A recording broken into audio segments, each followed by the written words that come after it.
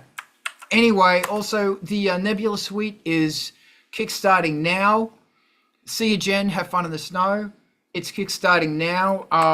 And if you're a Patreon member, you get a free copy. And if you're a Patreon member and you back it, I'm going to send you something for fucking free.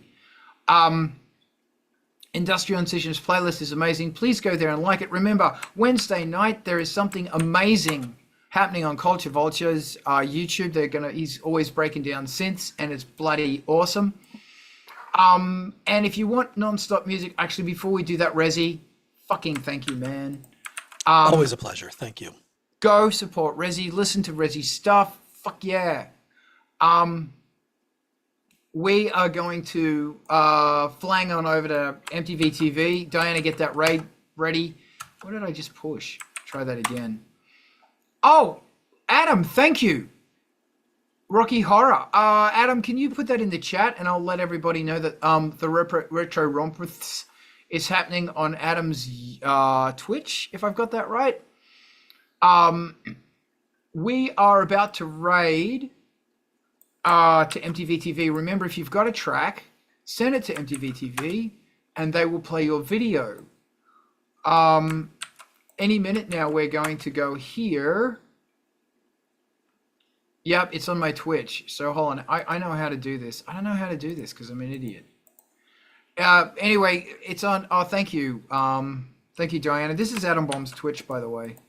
There's also always something awesome going on there. Boom, there it is. Bam. Let's raid. What time? Eastern Standard Time, Adam. Oh, that's New York time. We're raiding onto MTV TV now. Because something is bloody awesome. So if you're watching anywhere else, join us on MTV TV. And let me know when Diana has raided. Ah, we raided. Did we raid? Yay. Not quite. What does knock mean? Knock? What the fuck is that? Knock? What does that mean?